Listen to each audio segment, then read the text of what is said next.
Welcome to the Hustle and Flow podcast. A platform we use to explore varying perspectives and opinion through candid conversation.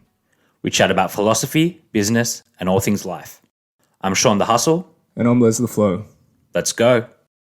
All right, guys, the guest joining us today, her name is Vivienne Law. Vivienne was born and raised in Sydney and was brought up in a conservative Asian household. She considers herself a black sheep under these traditional circumstances and has always had a curiosity with things which are outside of the box. One of her great curiosities was sex work, and in 2017, while struggling life as a university student and working a full-time 9-to-5, she decided to dip her toes into the world of escorting. Fast forward to early 2019, Vivienne decided to take a leap of faith and turned her attention fully towards building her escort business. She has thrived since then, and her work has taken her all across the globe. She has created a strong and ever-growing online presence through mediums such as Patreon, OnlyFans, as well as through virtual meetings and experiences on video platforms. So with that, it's our great pleasure to invite you to our podcast. So welcome, Vivienne. Thanks for joining us. Hello. Thanks for having me. No, it's good to have you on, Vivienne. And Les has given us some cliff notes to your life, I guess. Very brief notes, but what we'd love for you to do is to just fill us in about you and your origin story, you know, where you're from, how you've come to be the Vivienne of today, and feel free to go as far back as you'd like. We'd love to hear it. Yeah, so just growing up in southwest Sydney, to be precise, I went to Catholic school throughout most of my life. So girls' school from year 7 to 10, and then a co-ed school from year 11 to 12. So during school, I was very, very quiet. I had like very minor rebellious stages, but then I spent most of my high school life quite studious, and I did really well. In terms of my family, pretty much since I'm the youngest of the family, I think I got away with more than I should have in terms of like being the youngest out of 3. I was allowed to have a boyfriend at age 15, which is quite strange, I think, for Asian culture. You're usually not allowed to have one until like after you finish uni. I think. I'm not sure these days anymore. So like my dad really trusted me and said, as long as I study hard, I can have a boyfriend, which I did. And I did really well in school. So then after I finished school, I went and started my first university degree. So it was actually in physiotherapy. I ended up dropping out after 1 year. Just not ready. You're 17, 18 years old and you have no clue what you're doing in life. Mm-hmm. First year uni, I also broke up with my first boyfriend as well. I think just finishing school, going through different stages of life. I also started like my first job in hospitality as well. So that kind of gave me experience in terms of socialization. Like I had no clue how to talk to a stranger until I started working at my first job in restaurants and everything. Mm-hmm. And then since there, kind of dated around, lived the single life. And then I also started online dating from age 18. And this was, I don't know, how old was I when I was 18? This was like 8 years ago. 2012, 2013. Okay. And I think this was before Tinder was around. So this was like when online dating was weird. Okay. I think you had to like hide it from your friends and everything, I think. Yeah, it's a different time, huh? So I started doing that, and I noticed I was only 18 at the time, and then I started meeting different age groups. So like I was dating people around 19, 20. Then next minute I was dating people who were around 24, 25. Then it started getting to 30. And I started like dating people in their late 30s as well. But I started like really thriving off that energy of just that first date, meeting new people. Yeah. And just getting to know people. Just like literally these people I'd meet were strangers. Yeah. Mm-hmm. And then like in between there, I would also be in and out of relationships. So that was a bit of an adventure at the time until I was around 21. And then when I was around 21, I moved out of home, which is also not normal for Asian culture. I just said to my parents, bye, I'm leaving. See you later. And then I also then delved into that sugar daddy world. I don't know if you've ever heard of it. Yep. Mm-hmm. So I think my first website I ever went on was like Seeking Arrangement. Okay. So that was a really weird world. Like you just meet strangers, you go meet for coffee or meet for a drink, and then you kind of talk about a negotiation. Right.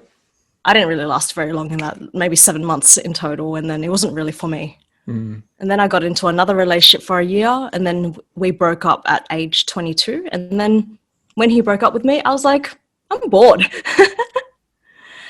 And then I just Googled Sydney escort. Then pretty much from there, once I Googled Sydney escort, a whole bunch of websites and agencies popped up. I applied for a whole bunch of agencies and I got rejected by all of them. They said that I wasn't blonde, I wasn't tall, I wasn't what they're looking for. They're looking for minimum C-cup boobs and everything. So I didn't get in. And then I came across another website which allowed me to do it by myself. So pretty much I just upload all the images myself and do pretty much all the marketing on my own. I just have to pay an advertising fee. So since then, I've never looked back, and I've done pretty well since, I think. Right. So I don't know if I'm rambling. No, absolutely not. I mean, this is just the conversation, so you can say whatever you want and not rambling at all. But super interesting. Like, I want to delve a little bit deeper on some of those threads you sort of mentioned. Now, it seemed like this curiosity, like you mentioned, and I mentioned in your bio, that you always had this curiosity for this industry, the sex work industry. So what sort of sparked that curiosity for you, do you think? I think it's just that really that thrill and of just having a first date. It's just really exciting, I think. Right. Just to never know where it'll go and just what you'll learn. Yeah. That's what I found over my years of meeting strangers. You just meet so many different things from so many different people because everyone has different life experiences. Absolutely.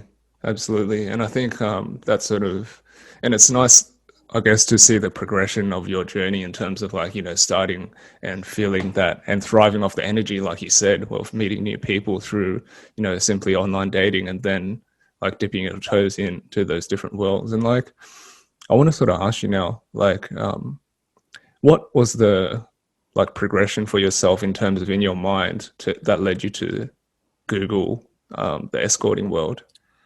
I think it made, because I remember when I did the sugar daddy thing, I was kind of in denial that I was literally doing prostitution. It literally is what it is. I was in denial and saying that, I wasn't getting paid for it. And then I think I just got over it and started just being curious about what the industry was like, because I did get a little bit of money in that sugar daddy world, but it was very when I look back on it, it's very time consuming and very draining. You end up spending a whole night with someone for maybe $400 or so. Rather, it's a whole different story right now. So I think what changed was just getting over the fact that it's okay to get paid. Yeah. Actually, I think what also led me to be curious was when I was dating a man. He was a lot older than me. The last relationship I had, I was 21 and he was 45, and this was not a paid arrangement. This was literally in my personal life. I was actually hanging around with him and his work colleagues, and they had a Christmas party in a hotel, and one of the married guys hired an escort, and we all shared this 3-bedroom hotel room. So I ended up meeting her. And when I met her, she was such a nice, normal person. She wasn't dressed in high heels and stilettos and suspenders and stockings. She was literally sandals and a nice white flowy dress. She looked so normal. So I think that's what also let me accept entering this industry as well. That I didn't have to be someone who was in a tight dress on the street. Yeah. I think, it's interesting you use that word, it made you accept it, for what it was, right? And I think a lot of times people have these perceptions of different things, and there's a stigma attached to things. And, until you're actually exposed to something for what it truly is, you never really know. You just got all these things flying around your mind about what it's like. Yeah. And then you're actually met with it face to face, and you're like, oh, this is what it's actually like. Yeah. So when I saw this lady, she was beautiful. She was just probably mid-20s, just really nice. Yeah. So So kind of that experience, I think, changed my perception of how I saw escorting or any lady in the sex industry. Yeah. Yeah, and you're completely correct how there's so much stigma associated with what I do. Like, I have a lot of people explaining to me what I do when they've never done the work or they've never seen a worker. Yeah. Yeah. And like, that's super interesting as well. And I think that that's something that's really important for us to sort of dive deeper into. So I'd love to get your take on, I guess your perception of what it was before you jumped into it, that period of, like you said, of denial of what you were doing, having to come to a level of acceptance of what it was. And then talk to us now as well, conversely, about what it actually is for you as someone who has done it for, a couple of years now. Yeah, so before I started sex work, I was also influenced by a lot of different men I've met in many different ways. So a lot of people had just said sex workers are very robotic. They have no feelings. They are really numb to everything. That's why they can do the work, because they can just fuck whoever, because they're so numb and don't feel anything. And that's what I was told by the sugar daddies I met, who apparently had those experiences. Right. So, like, me being young and 21 and naive, you kind of want to impress, I think, when you're young, and kind of show that you're not that person. And then you end up giving and sacrificing more than is required mentally and emotionally. So that's what I thought before, where I thought like people charge big money just to do nothing and just to like literally be emotionless. That's what I thought beforehand. After being in the industry for like 3.5 years, I think now, it's completely not like that. I think now with any relationship, like I hope I don't offend anyone, but like most relationships, in my opinion, are a transaction in different ways. It doesn't have to be money. Yep. There are different parts of yourself you have to give. So this is kind of a different type of relationship where it's money, but in the end, you can really truly, I feel like I'm more myself in these relationships than any other personal relationship I've had. Yeah, that's so interesting. It's super interesting that you frame it that way. And I'd love for you to sort of, give us some examples of, I guess, what you might be referring to in terms of these, relational transactions. And then I want to dive deeper into, I guess, how it makes you feel right now in terms of like, being in your own skin. But, that's a super interesting way to frame it. Yeah. So what I love about what I do at the moment is I've put out a brand out there. This is what I look like. This is like everything you see physically is how I want to look. I literally own that look. It's not something anyone's forced me to do. And I put myself out there. I put my personality out there and how I want to market myself, because that's what makes me happy, in my opinion. And people book me for that. So like, I go into this relationship, I go into meeting a stranger knowing that they completely accept me for who I am. Yeah. And I feel like I can truly be myself despite the transaction. And there's no stress as well of the drama. There's no stress of having to give him more than what's within the time. And same with me, like there's also a mutual understanding that he doesn't have to deal with my personal problems. He doesn't have to feed my emotional feelings or whatever people need these days. I haven't really thought that far ahead, but like it's just a very mutual understanding that we have such a good time together within the times we are together, and when we say goodbye, we live our own lives. And I feel like in my personal life I struggle with that, where having to like literally start a life together is actually really hard. Rather, seeing an escort, I think, is the most easiest relationship you can have if you want to just fulfill a lot of boxes, like fill needs that you have without the drama and stress of having to meet parents, having to pay bills, having to buy a house together. But you still tick all those boxes in a relationship. It's really interesting because it's like, and relationships are super subjective, and who are any of us to say how a relationship should be? And I think that's what's really interesting, from the way that you explained. It's like, I do agree that a lot of relationships and most relationships are transactional in their nature, right? There's like something one person wants, there's something the other person wants, and then you either give or you get. Like that's it, right? And it's in different ratios and in different areas of life. But who's to say that having some parts of that or some of those transactions met, aren't better in a different sort of environment? Yeah. I think people don't stop to think about that. That's my point. Is that like there's this ideal that people have, and they don't even know where it comes from a lot of time of how a relationship should be. Yeah. And what it's meant to be, and they're like, oh, like you have to give to get, you have to do this to get that, and you don't realize that you're doing these things to get something, or you're giving to get, and there's this whole different word out there of a way to approach that. Yeah, I think also in terms of relationships, I think society also plays a big role of telling people how relationships should be. I think in my culture, like in the culture I was brought up with, you were told that you literally go to school, you go to uni, you meet a partner, you buy a house, you get married, and you work, and you have kids, and that's it. Like, I have met a lot of men who have gone through that route, and it doesn't mean you're happy. I think society tells you that you're happy if you have kids, a house, and you're married.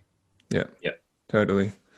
And like that is like honestly the epitome of like, following the quote unquote societal happiness framework. But absolutely, you're right. Like, I'm sure that all three of us here can think of a number of people in our lives that have followed that, that blueprint, and we would consider not extremely happy or having a tough time about things. And like, back to this notion of relational transactions, I think it's so important to sort of point out, like, it's so true that the word transactions doesn't necessarily need to be attached to money, but like, it doesn't really have to do that. Like, for me, like a transaction is like an exchange of value, right? And then there's a sacrifice on one end or the other.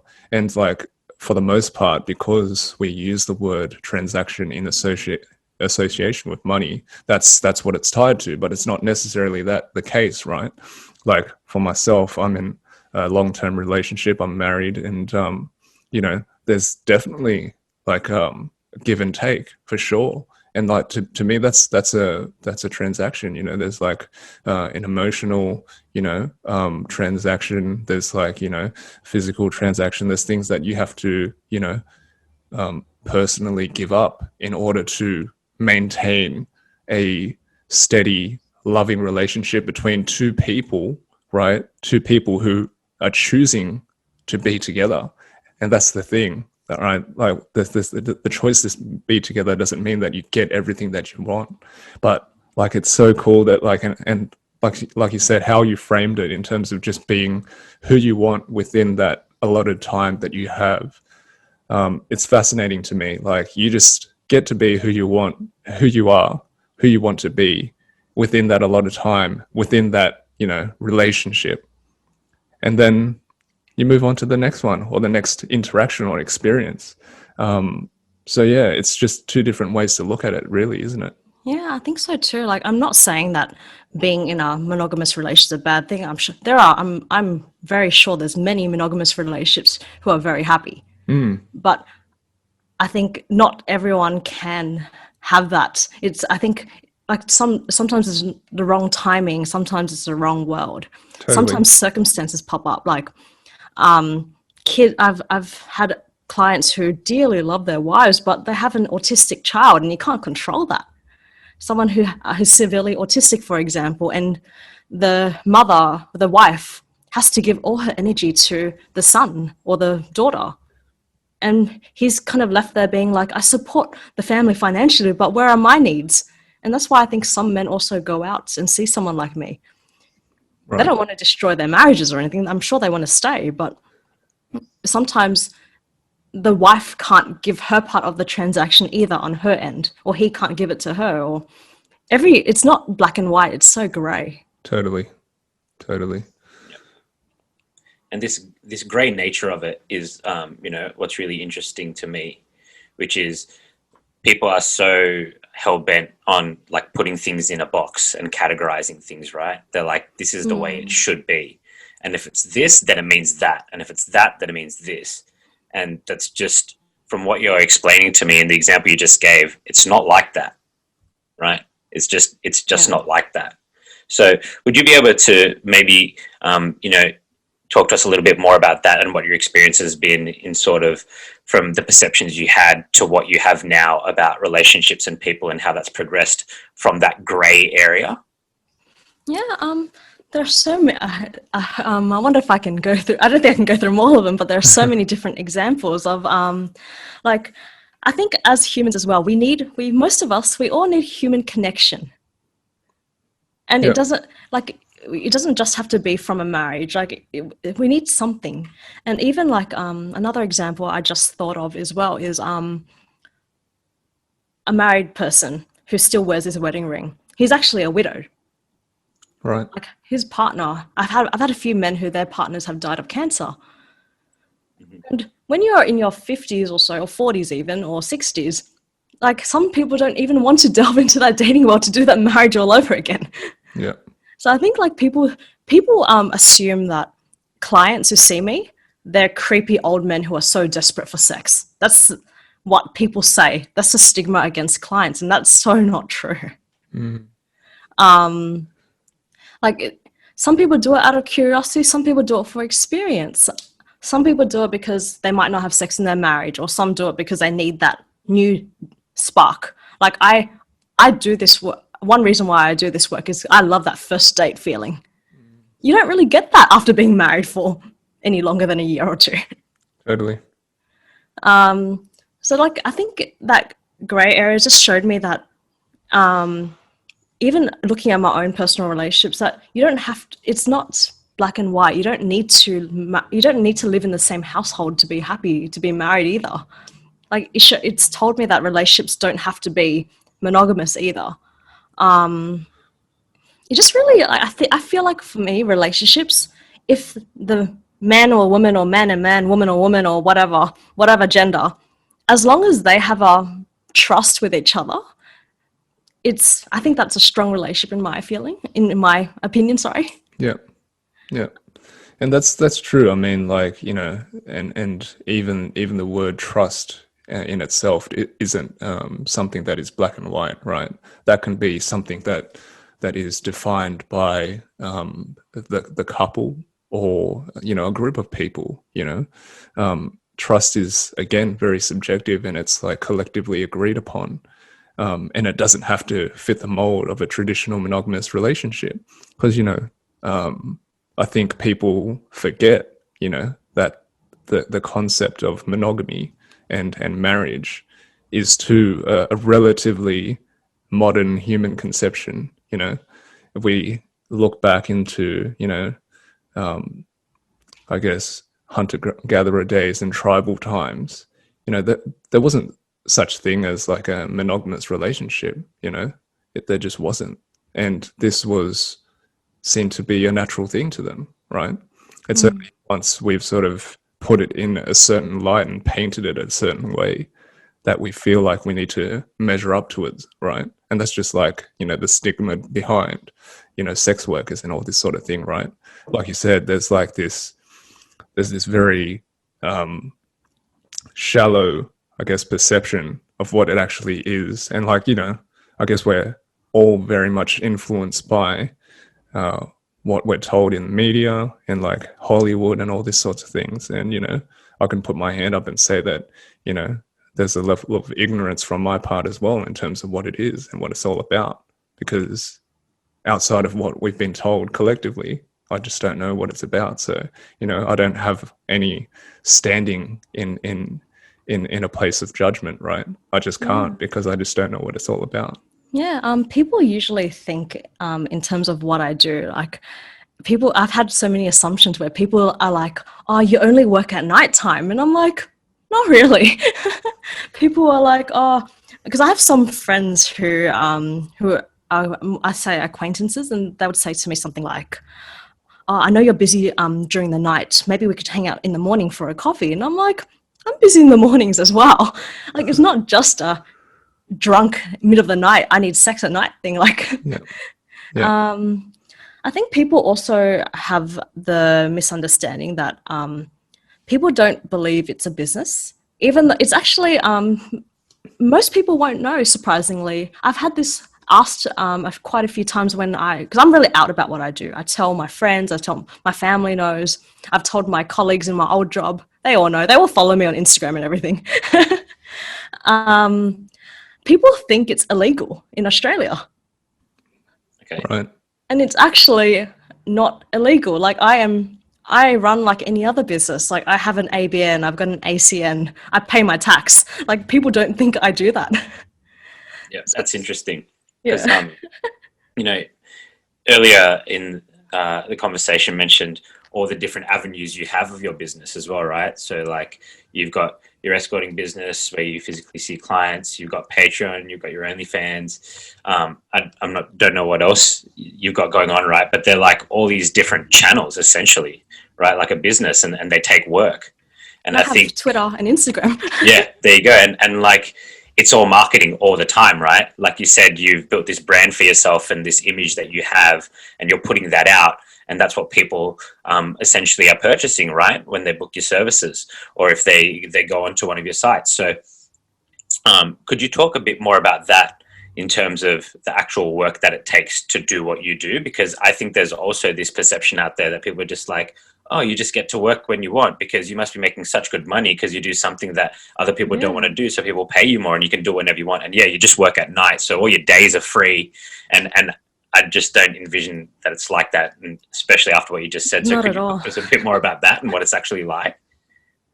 Yeah, not at all. For me, so I have an interest in listening to business podcasts, and I like listening to podcasts based on like self-employed small business owners who have started something by themselves. And when I'm listening to these, I'm like, this sounds like me. Yeah. Running a business or running an escort business in a way, it's a 7-day-a-week thing. Like literally, I don't have days off. There's no such things as days off.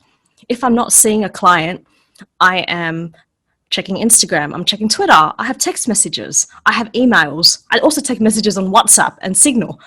I have a website to maintain, I do my photo shoots, I plan my photo shoots, I have to buy outfits. Sometimes clients want outfits, so I got to look for outfits for them. To meet a client, I have to book a hotel. I have to plan the hotel, I have to make sure it's an appropriate time. I have to juggle clients around. A client books at 8 o'clock and then another client books at 12 o'clock. Then client one wants to be like, oh, can I do 11 o'clock? Then I'm like, shit, I can't. Like, there's a lot of juggling around that people don't imagine, like don't realize. Like, I don't know, I think I'm mid to high volume in terms of how many I see in a week or a month. So like there's a lot to do. And I post on Twitter and Instagram every single day at least. And then my OnlyFans and my Patreon, that's also every day. Yep. Replying to text messages, I have at least 20 to 50 people interacting with me every day, either talking about a current booking, either talking about a future booking, a past booking, clients who message being like, I hope you're doing well. Can't wait to see you again. Like my phone's constantly going off all the time. And after 3.5 years of doing this, I have a lot of clients. Yeah. What else? And I also tour overseas and I tour around Australia. So there's booking flights, booking accommodation. And when I'm on tour as well, I see a lot more clients because you're in a city for a short period of time. It's like when a musician has a concert, it's fully booked. That's kind of like me when I go around the world. Yeah. So trying to like line up people to fit them in and trying to make it work and make sure the hotel's clean between bookings and everything. Because me timing when housekeeping comes to clean my room is like actually a chore. Then doing my accounting, after my expenses, my hotels, paying my tax, paying my BAS, like doing the BAS report, paying that off, on top of life admin and everything. Yeah. Yeah, it's so funny that you know, just explain it in that way, because like essentially any business owner will know, any like sole trader or entrepreneur or whatever, and all three of us are business owners and entrepreneurs and self-employed, that when you when you start off, and you won't get to a point where you have people on, you're a one-man show for a long time. That means, like you said, you are the marketing department, you are the admin, you are the scheduling, you are the secretary, you are everything. Everything. You do every single role within the business, and it's no different to any other business, right? It's just the context of what you're doing. Yeah, people also don't realize, because people just think I make lots of money lying on my back and seeing clients. People don't realize that everything in terms of website maintaining, Twitter, Instagram, I don't get paid for that. Totally. Like, no one pays me by the hour for that. And I have all these people who say that I'm lazy. And I have like random people on social media and Instagram being like, oh, send me nudes, why don't you answer me? Yeah. I get that all the time. And I think, it's part of that, again, that general sort of stereotypical ignorance that people have towards certain things in society. And like, unfortunately, because your line of work has been stigmatized for has a stigma for so long, and I guess arguably it still has to some degree, right? Yeah. So yeah, and like, I guess coupled with the fact that social media is just one of those places that breeds those types of comments and those types of interactions. So it sort of comes with the territory almost, doesn't it? Yeah, it's very frustrating. Like, I believe I'm a business like any other business, and I run the same as any other business. I pay my tax like most businesses. But in terms of Twitter, Instagram, the other social platforms, I have gotten banned because I'm a worker. Like, my Instagram's not my first Instagram. Yeah. My first one actually got deleted at like 7,000 followers. So that was quite annoying. I've had, despite paying tax in Australia, I've had my credit card terminal suspended from me because of my business. Right. So like, it's quite frustrating to like run as a normal business in a way, but not get treated as one. Like, even when I go to banks, I don't even get treated the same way. How so? Like, in terms of the credit card terminal being suspended, that's one part. Right. Yeah. I can't even take payment from my clients legally. They won't even let me do it. Oh, really? Because I said that because of the nature of my business, I can't use their credit card services to take payment anymore. And I'm like, that sucks. Yeah. Other things is, I think also, not my experience, but I've had other sex workers have, their bank accounts have been taken away from them because of the nature of their work. They weren't even allowed to have a bank account with Australian banks, which really, I think, is not right. Yeah. Especially because, especially if the industry and the line of work isn't illegal, right? So there shouldn't be any sort of different or unequal treatment in that regard. So yeah, I can see how it would be quite frustrating. Like you said, if you explain it the way you do, it's just another business. It's a regular business. Yeah. Yeah. So I hope, like, in the end, I hope one day it will get better. I don't think now, but maybe in the future. Like, I think the way I live though is I'm already out, so it doesn't affect me too much. But a lot of other ladies in the industry, or other men, or whatever genders, they have to hide what they do. When you don't, I feel like you don't have to do that. But just with the stigma, they have to hide their faces. They have to hide everything. Like, I'm lucky I don't have to do that because my social network accepts what I do, and if they don't, I probably didn't even notice. Yeah. Yeah. Now that's interesting. That's like one of the things that I sort of wanted to ask you about as well, and sort of come back, because like you said, we painted the picture in terms of like the type of upbringing you had and the type of family you came up in, and I understand because I've been brought up in a similar situation as a, in an Asian conservative Asian household. So tell us about, that coming out, so to speak, and like, telling the people around you and your family and how that was, and how did they take it, and how do they sort of see it now? So with family, it's actually still quite hard. My sister found out about 3 years ago. I didn't actually tell her; she actually found out. It's very annoying. I had this rumor come out about me in my personal life 3 years ago. Do you know DEF CON? I'm sure, I don't know if that's still around. I've never been. Yep, I know. I've never been to DEF CON in my life. Like, it's just not really my scene, which, fair enough, for other people, it is their scene, which is completely fine. And I was like doing my uni assignment at home one day, and I had like 30 friend requests on my personal Facebook with my real name. Right. And I'm just like, what the hell's going on? And then I had a few people that I was friends with be like, oh, did you go to DEF CON? And I'm like, no, I didn't go. I'm at home doing my uni assignment.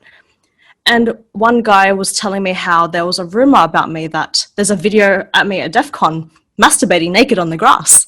And I'm like, that's not me. I'm like, I didn't go. And later I saw the video, and a girl that looks like me, it was a very blurry video. She looked petite, she looked Asian. Apparently she was on something and she was naked masturbating on the grass. Mm-hmm. Someone named that as my real name. Wow. That's why I had all these friend requests. I was like, what? And someone named that as me. Someone who knew me or something. And then like my real name kind of went viral. And I was like, oh my God, this is so annoying. Because it wasn't even me. Mm. And then I think people who knew I was also an escort linked that occasion to my escort advertising. And that just blew up even more.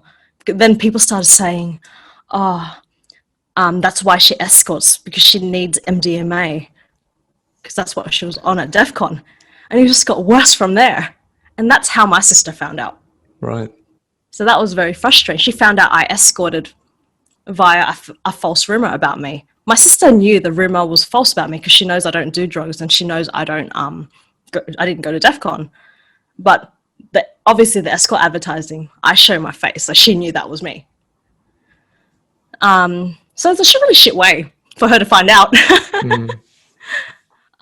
So in the end, she kind of said to me, why are you doing this for? Is it just for the money? And I'm like, no, I love what I do. I want to do this. And I think that's a thing that people don't expect to hear, that I want to do this. People think that I do this because I need the money, which I didn't. And then she just kind of said to me, oh, you'll make mum and dad really sad. And I said, everything should be fine. Like, I'm happy. And then she's like, are you safe? Are you healthy? And I'm like, I'm safe. I'm healthy. I do this quite well. I mean, I didn't say I do it well, but I do it safely. And then she kind of just let it go. And then, like, since then, like, she knows everything about it, but we just don't really talk about it. It's just sex that I think in families is a really awkward thing to talk about. Yeah. Yeah. I don't think the sex work is a problem. I think the topic of sex in certain situations is just a weird thing to talk about. Even getting to know certain people don't even talk to sex with their friends.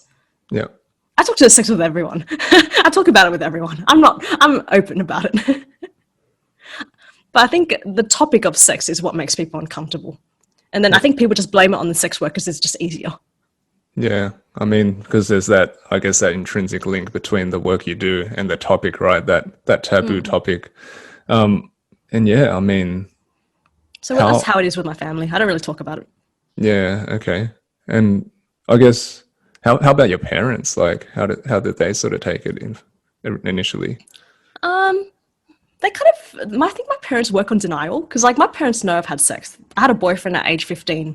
We were allowed in each other's rooms with the closed door when we were young.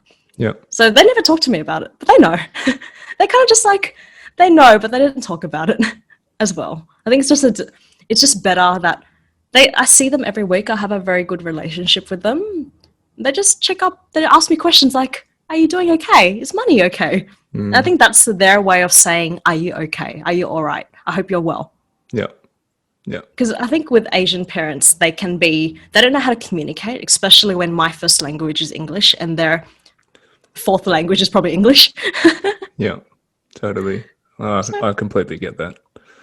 it's fine. Like in the end, I can't talk to them about it like I do with my friends, but I have a good relationship with them, and I'm lucky that they support me in whatever I do.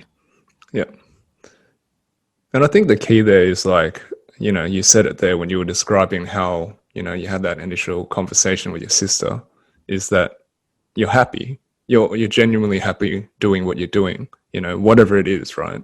And I think at the end of the day, if you can do something that essentially makes you happy and you're able to, survive and thrive off it, then it doesn't really matter what it is, right?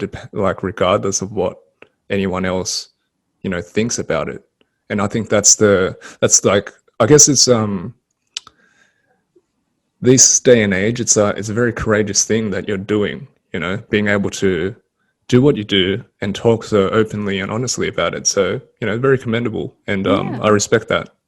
Yeah, like I think when people talk to me about their lives, the advice I give, like I'm only 26. I'm not very experienced in terms of life, but I always tell people, you do you. It doesn't matter what other people think.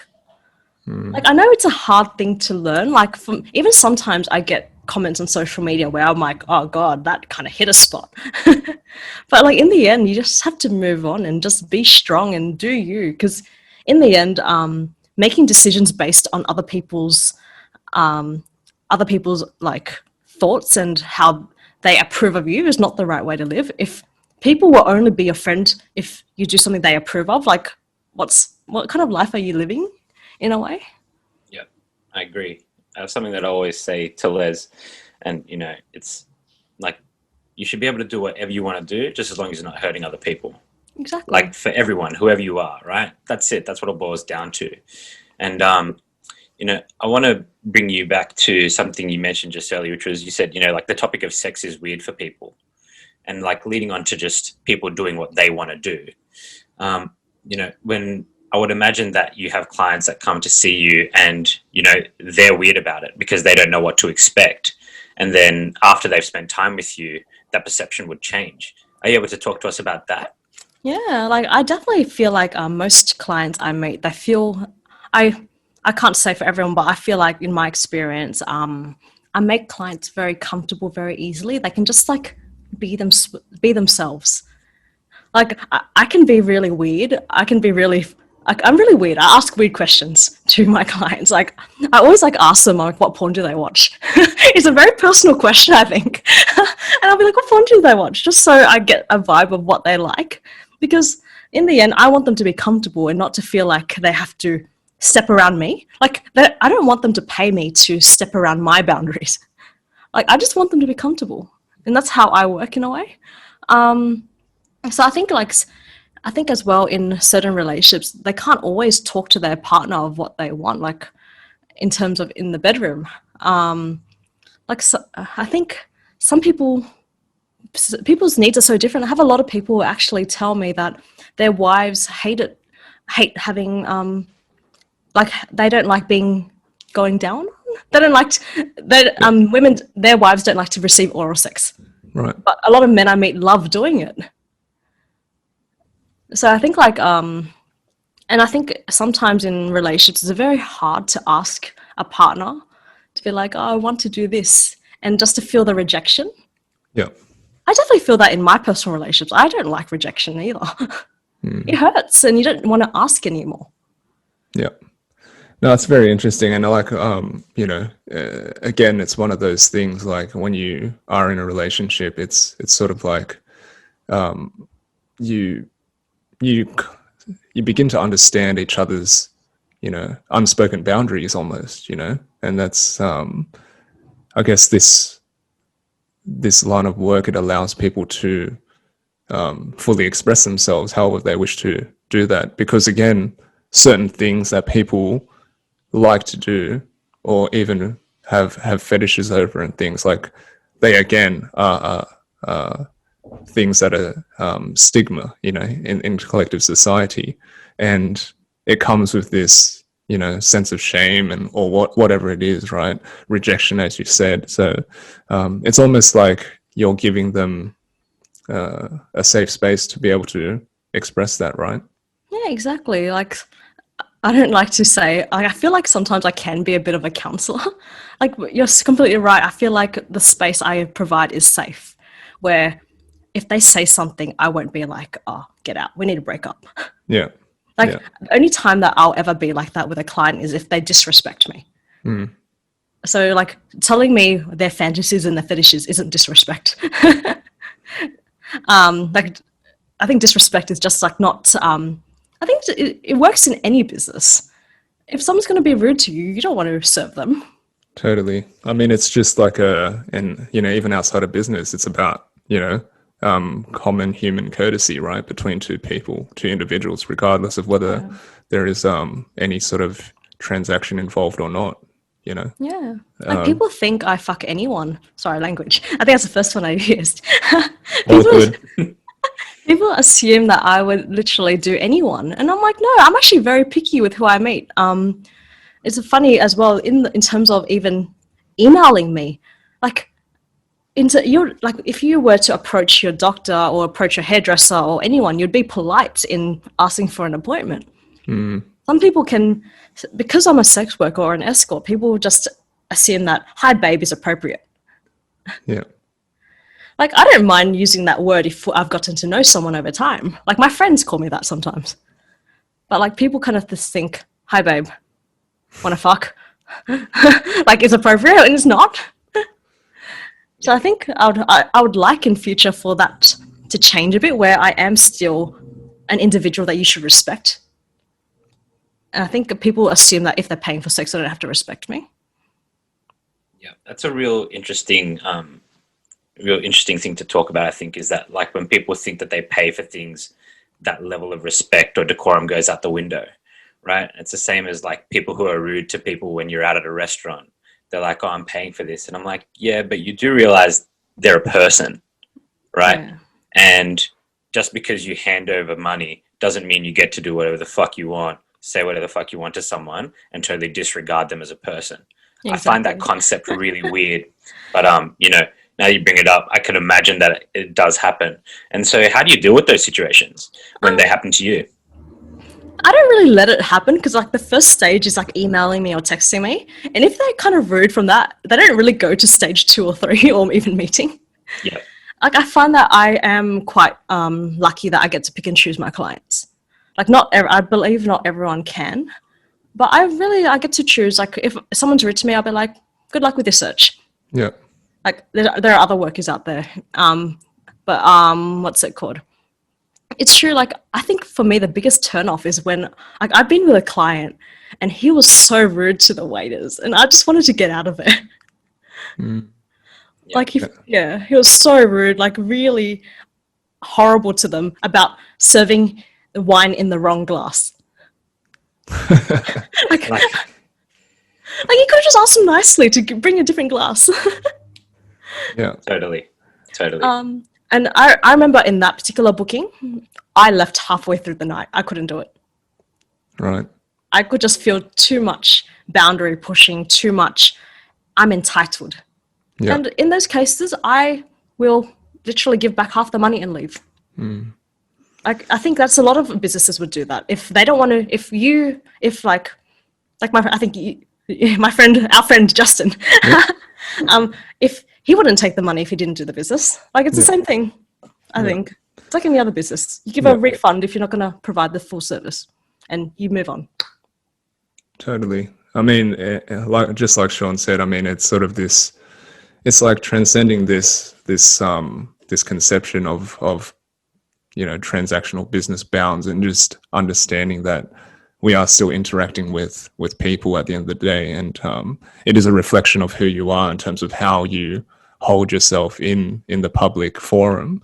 But what I want to ask you as well, like, I guess leading on from that, is like there's this concept of safety, right, for you, and how, like, I'm guessing that, I guess, when you entered into this full time as well, like there was maybe I guess, unknown in terms of your own safety and how you would manage that? Like, talk me through that process and how it actually is for you. Yeah, at first I wasn't really very smart, I think, and I think we all do that when we first start a business. We all make our mistakes. I actually invited like a few strangers to my home at the time. And like, there's nothing wrong with running a business from home. Many industries do it, but I feel like in the sex industry, it's probably not the safest way to do things. So I don't do that anymore. I host now from hotels.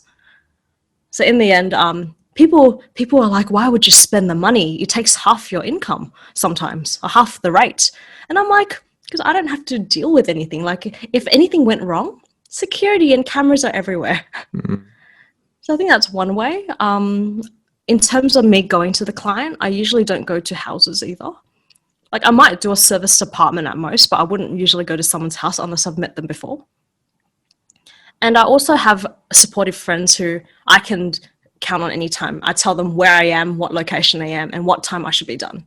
So someone's kind of always looking over me, checking if I'm still alive, which I should be. And for me, not everyone can, but I would, if anything went wrong, I've got no hesitation going to the cops for anything, because the law in Sydney protects me. Yeah. So like, I do feel safe. I feel like other places are just as dangerous. Like, I met a psychologist a few weeks ago, and he was telling me how do I cope being so petite? How do I deal with my safety? And he was telling me how he works in a hospital as a psychologist, so he works with like mental illnesses. And I'm like, I think your job's a bit more dangerous. And he's like, oh, that's true. He was telling me how some guy, he had schizophrenia and he pointed a knife at him. And I'm like, yeah, I think yours is a bit more dangerous than mine. I think it also depends on how you work as well. Like, I never take bookings late at night. Like, I'm usually in bed by 10 o'clock, so. That's interesting as well. Like, is it different, just out of interest, do people act differently in different times of day? Like, is there a reason that you do that? I find, I guess it depends as well. Like, if someone wants to meet me at 11 p.m., but they give me notice, they said they have a client dinner or they have work, then I'll be happy to meet them at 11 p.m. if they give me notice. But if they message me at 10 p.m. being like, are you free now? I kind of just assume that they've gone online, they're drunk, they're bored, they're horny, all of the above. And I'm not sure if that's a safe place for me, for someone to book me because they're drunk or on something. And usually, I don't think, if someone's going to be on something, I don't think they're going to give me advance notice and prepayment. Good point. I don't think they would, in my opinion. Yeah, I think that's makes logical sense, because, you know, we all hear these things that people say, they're like, oh, never trust yourself at 3 a.m. You know, in relation to anything. It's like all your deepest, darkest things come out in your mind, and that's why I asked, because I'm just curious, and you've answered it. You know, like, if someone gives you notice, it makes total sense. But if someone just messages you at like 10 o'clock at night and they're like, hey, it would definitely make you think, and then when you turn up, what state are they going to be in? And that definitely would affect your safety, right? Exactly. So I have taken like last minute during the day on a weekday. That usually means I've got a work break. I'm horny. I'm going to go in between work. Yeah. So like during the day, it feels okay for me. But yeah, at night time, it just doesn't feel like the right time to meet someone, a stranger. Yeah.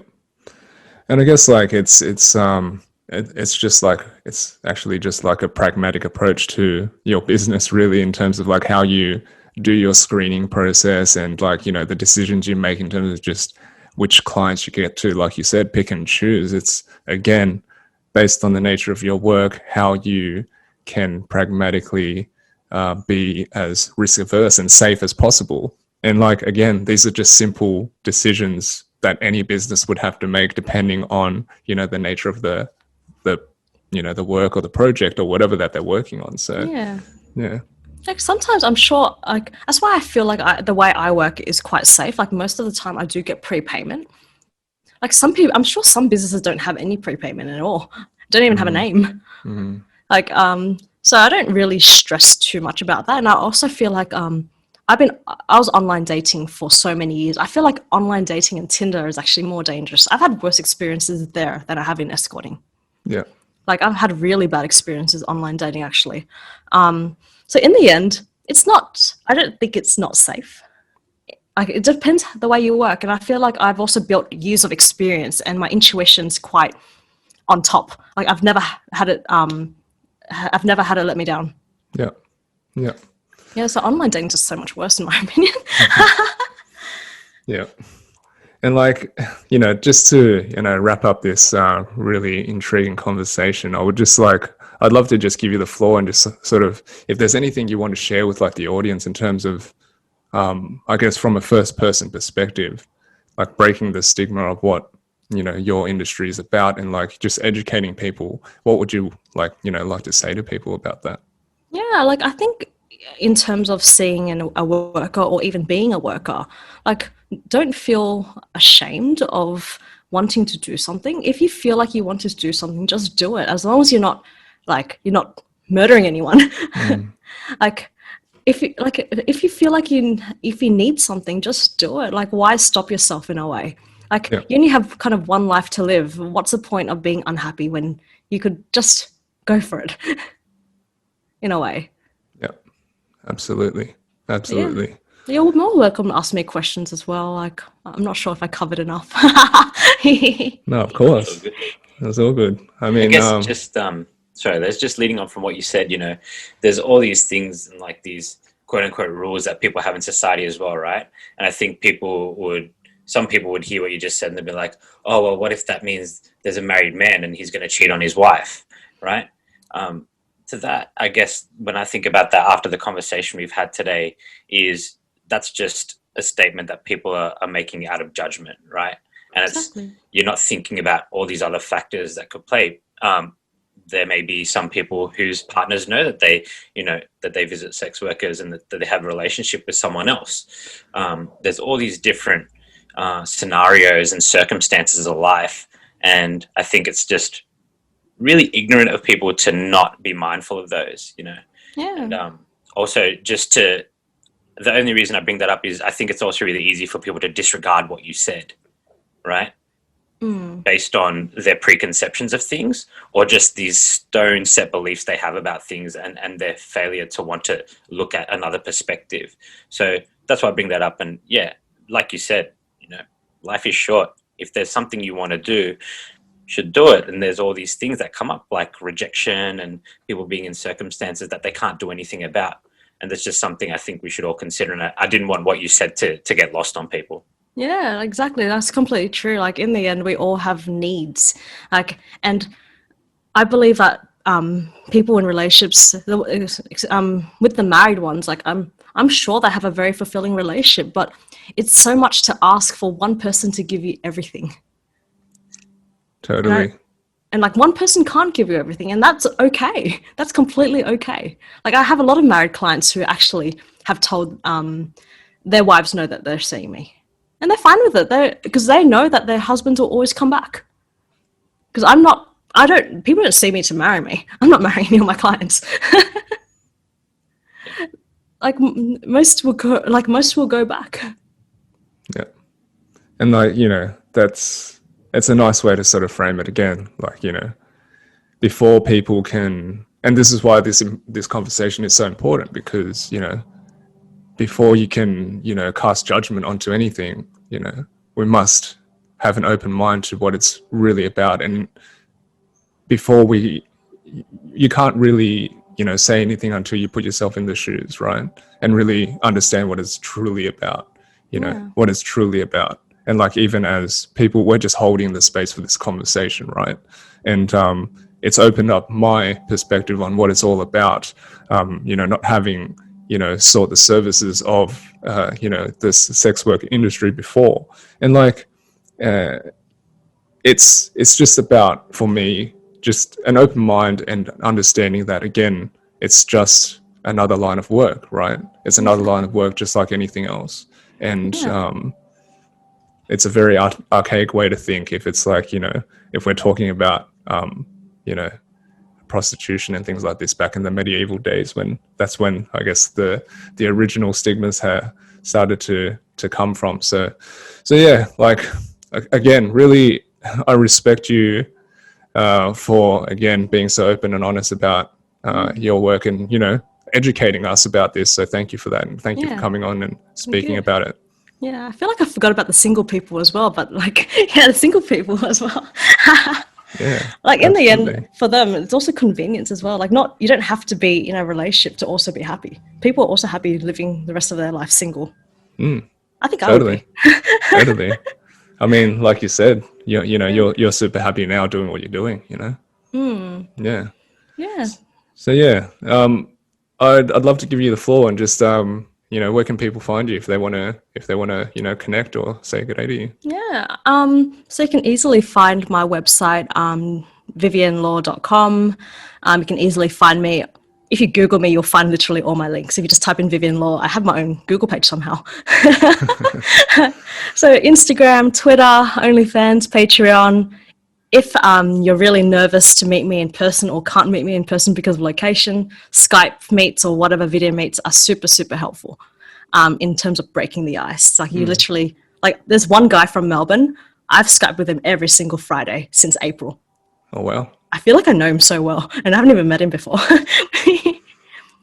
So, like, you can find me, like, literally just pop me a text or pop me an email, be polite, be respectful, and I promise I'll try to reply on time or as fast as I can. Cool, thank you. Because I do work for myself, so I can't reply straight away. Yeah, keep that in mind, people. What we'll do, we'll take all those links and we'll put in the show notes so people can find you easily. Easy. Cool. Well, thanks for having me. No worries, it was a pleasure to have you. Shaun, where can people find you, mate? Yeah, easiest place to find me is just on Instagram. So Shaun_Coop, that's SHAUN_COOP. Just drop me a message there, and I'll also try to get back to you on time. And how about you, Liz? Yeah, just find me on my website, findingspace.co. You can send me an email through there, any inquiries, anything like this, and yeah, I'll get back to you there. Facebook and Instagram as well, findingspace.co. Same thing. If you want to get in touch there, feel free to drop me a line. As well, you can get in touch with Shaun and I through our email address, thehustleandflowpodcast@gmail.com. If you've got any questions about this episode, if you want to get in touch with Viv, or you want to come on as guest, anything at all, just send us an email and say good day. Cool, guys. And as we always ask, just a humble request, if you took something from the conversation today, a little nugget, something that changed your perspective, made you think a little bit differently, we ask that you just share it with one other person. That's why we have conversations like these, to, you know, hear different perspectives and to learn a bit more and hopefully do better with that. So until next time, guys, thanks. See you guys. Thank you. Bye.